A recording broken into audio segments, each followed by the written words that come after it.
CM Revanth Reddy Suryapet జిల్లా తిరుమలగిరి పర్యటనపై మాజీ ఎమ్మెల్యే గాదారి కిషోర్ స్పందించారు. రేషన్ కార్డుల పంపిణీ పేరుతో తిరుమలగిరికి వస్తున్నారని, ఇక్కడ అడుగు పెట్టాలంటే ముఖ్యమంత్రికి అర్హత ఉందా ఆలోచించాలని అన్నారు. ముందుగా గోదావరి జలాలు ఇచ్చిన తర్వాతనే తుంగతుర్తి నియోజకవర్గానికి రావాలన్నారు. తుంగతుర్తిలో ఏమి అభివృద్ధి జరిగిందని, ఏ ముఖం పెట్టుకుని రేవంత్ రెడ్డి వస్తున్నారని ప్రశ్నించారు. ఇక స్థానిక ఎమ్మెల్యేలకు వ్యక్తిగత లాభాలు తప్ప మరో సోయి లేదని మండిపడ్డారు.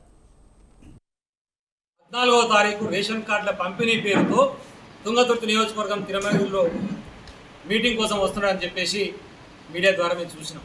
కానీ మరి తుంగతుర్తి నియోజకవర్గంలో అడుగు పెట్టాలంటే ఈ రాష్ట్ర ముఖ్యమంత్రికి రేవంత్ రెడ్డికి అసలు అర్హత ఉందా లేదా అనేటువంటి విషయాన్ని కూడా మనం ఆలోచన చేయాలని చెప్పి నేను విజ్ఞప్తి చేస్తా ఉన్నాను ప్రజలు.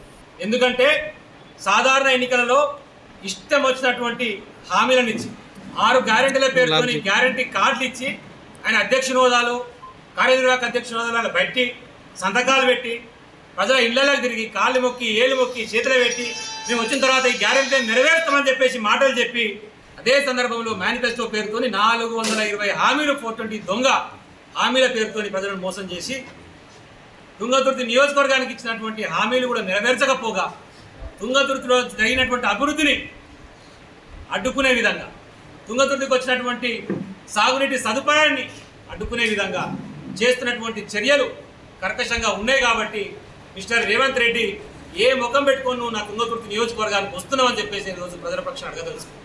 రేవంత్ రెడ్డి గారు 14వ తారీఖు